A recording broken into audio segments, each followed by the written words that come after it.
I grew up in a small town of 10,000 people where my father was the local veterinarian.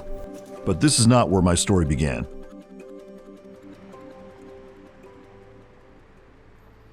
I was the product of two parents who immigrated from northern India during the 1960s through academic and research immigration visas.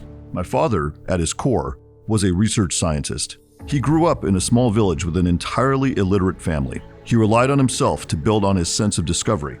Ultimately, his keen nature to question medical approaches led him to work at world-class institutions in the US, leaving a lasting impact on medical science. So how did my father end up working as a local animal doctor in a small town?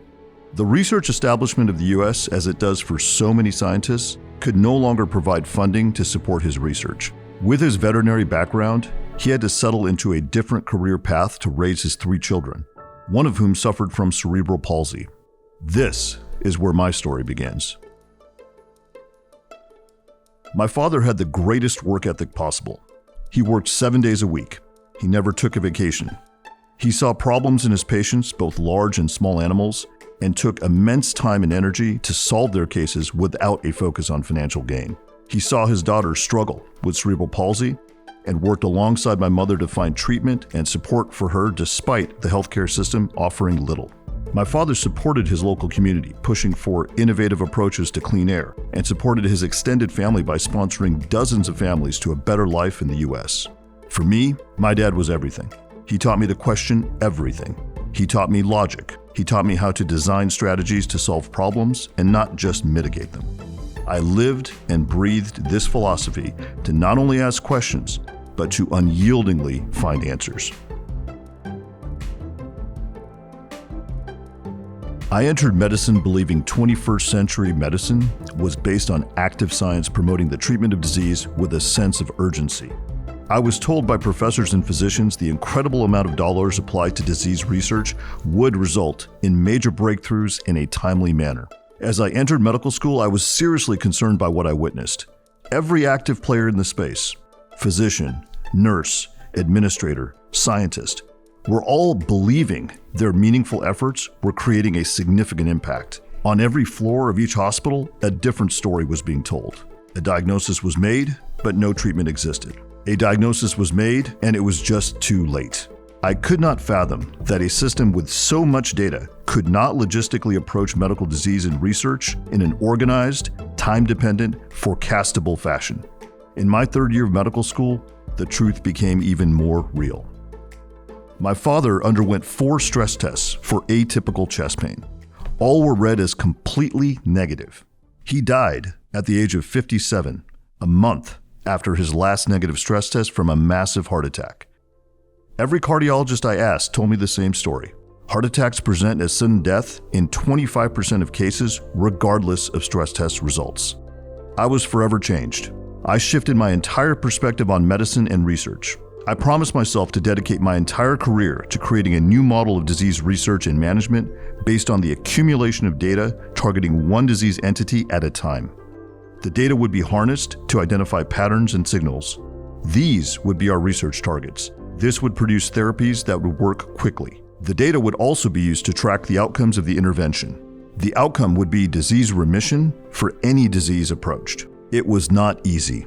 I spent 9 years in postgraduate training receiving board certifications in 5 different areas, covering lung, immune, and transplant diseases in both children and adults. I dedicated myself to basic science, translational science, and clinical research, resulting in over 100 peer-reviewed publications. Most importantly, I built the system which would achieve my goal, the Translational Pulmonary and Immunology Research Center, TPIRC. The Institute, a nonprofit, would seat research scientists, clinicians, data scientists, and disease advocates at the same table. With appropriate strategies, multiple lung and immune diseases would be studied and deployed across treatment models simultaneously, all under extensive federal regulation for safety. By 2007, my motivation to research and treat orphan diseases focused on several lung and immunological diseases. One summer expanded my interest to a common orphan disease, food anaphylaxis. The fatal and near-fatal food anaphylaxis encounters I managed in the hospital setting left me unsettled. The patients were all fine 1 second, and just minutes later were in a life-threatening state. All of this from just exposure to food. Despite the objection of TPIRC board members, I decided to build a specific branch of TPIRC focused on the study and treatment of food anaphylaxis. With little time and resources, the data science approach to food allergy would have to be focused on evolutionary proteins found in common foods. The applied mathematics of the treatment would focus on safety. The goal of treatment would be remission. In a matter of months, with the first 100 patients enrolled, the Southern California Food Allergy Institute was born.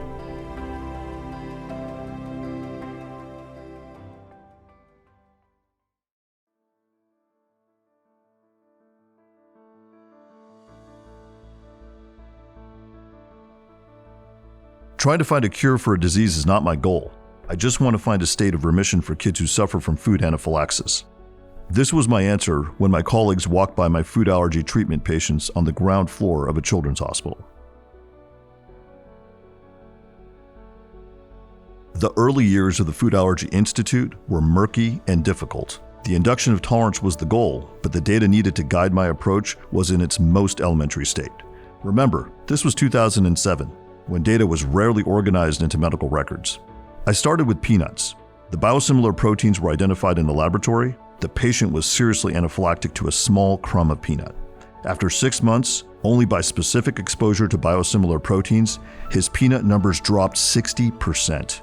This was before he ever ate his first amount of peanuts. Boom, there it was. Cross-matching worked. He then was exposed to peanuts quickly and consumed a half cup of peanuts in a few months' time. The next 10 patients were followed by the next 30 and the next 100. Under regulatory approval, I was amassing hundreds of thousands of data points on how to turn down anaphylactic immune systems without giving the patients what they were anaphylactic to.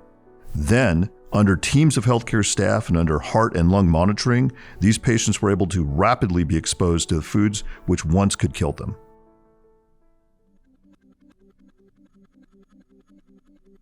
By 2010, I had enough data across peanut, tree nuts, milk, and egg proteins to do something bigger. Of course, I went to my allergy colleagues and heard the same thing. If what you were doing is so great, publish it. By this stage in my career, I was a professor and had nearly 100 peer-reviewed publications to my name. It was frustrating. If this was the same type of classical medical research, it would be easy to publish. But this was different. This was applied math, on top of protein biology, on top of immune system testing assays, producing an amazing outcome. I went to all the national meetings and presented to hundreds of allergy specialists. Most often, I would receive no questions. The process of tolerance induction was just too complicated. They worked on the typical medical approach of one size fits all. Tolerance induction was anything but that. While I had no endorsements, I had a few good mentors in the academic world who pushed me to keep going. They pushed me to find a way to expand the program to more patients. I knew I had to find a solution because I alone could not do much more. My wife and 3 kids saw me working 80 to 100 hours a week for years, and my work ethic was taking its toll on me. Around 2014, I had over 500 billion data points from the treatment start to finish of patients with food anaphylaxis.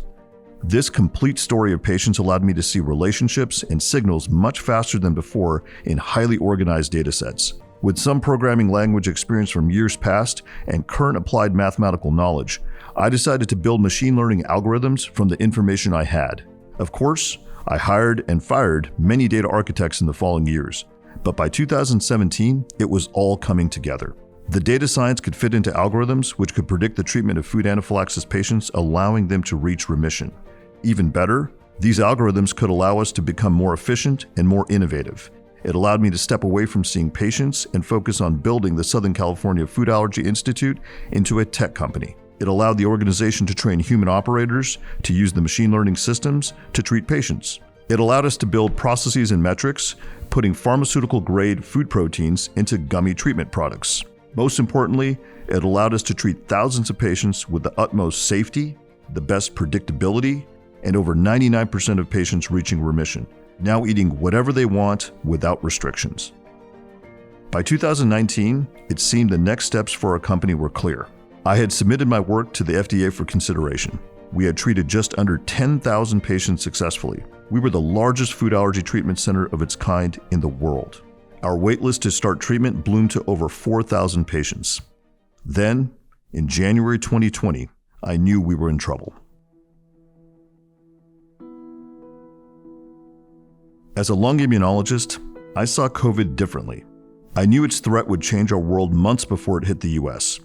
When the US went into lockdown in March 2020, I was faced with the greatest challenge of my professional career. I questioned if this organization could survive the pandemic. Our organization never took investor funds. We ran lean and grew lean. A sudden stop of operations would not allow us to survive more than 6 months. Would patients come back during the pandemic? No one really knew. The weight of thousands of patients and families were on my shoulders. I knew there was a way to control the risk of COVID. However, it would take a rapid, incredible effort to make our institute safer than any school or hospital setting.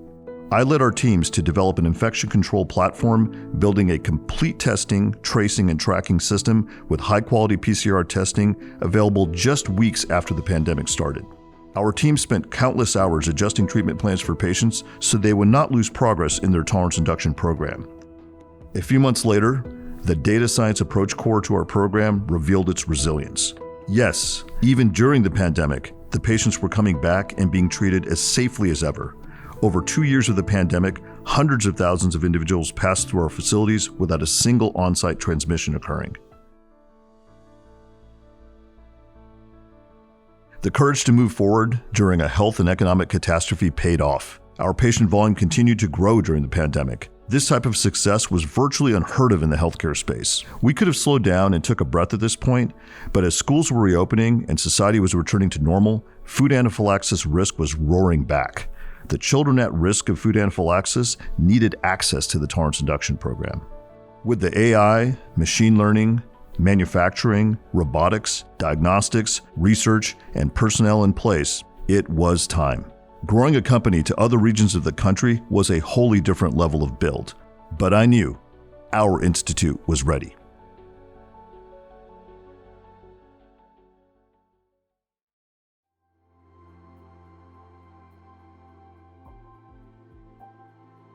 As a physician who has worked in the emergency room, the ICU, and the clinic in different medical specialties, I knew taking the tolerance induction program outside of my walls would be a challenge. After all, any new approach in any industry is an uphill climb, but this was going to be different. Here, food anaphylaxis was being treated using artificial intelligence and machine learning. Not only that, the technology was being used to treat patients in brick-and-mortar clinical centers. Somehow, we had to expand this technology meets clinic model to neighborhoods across the US. Otherwise, we would not meet the goals of our mission. The construct of expansion had to do 2 things. To begin, it had to improve accessibility for patients. This meant the total cost of treatment would have to come down, and the cost of patients who travel for treatment had to be mitigated. The second and most important part of expansion would be to maintain safety no matter what. The targets were clear. We would first build insurance coverage by contracting with as many insurance companies across the US as possible and build an internal billing division of our own institute.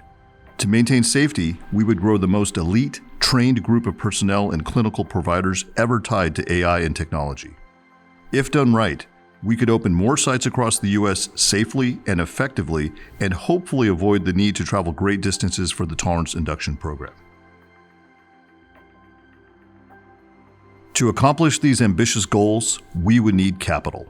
By following a venture philanthropy model, we could bring investment dollars to create a new company without sacrificing its mission. Indeed, the nonprofit would own the majority of the for-profit, allowing the nonprofit research arm to continue researching, publishing, and discovering more in the field of food allergy. Ultimately, the nonprofit could research a form of remission where even an EpiPen would no longer be necessary for patients in deep remission. The new company would also be able to build an entirely new patient experience, one where the digital realm brought the patient directly together with the program. A patient app could allow the patient to order food proteins and link up with the TIP community. We could develop remission products for order, so the process of TIP could only become easier. The great news is we have built a new company. It took a long time. Years ago, my response to a broken system was to find a solution. For food anaphylaxis patients, that solution is TIP. where data science meets face-to-face with patient care. With our new entity, my dream to solve the scourge of food anaphylaxis has been realized. For the millions of patients with food anaphylaxis, I welcome you to the Food Allergy Institute.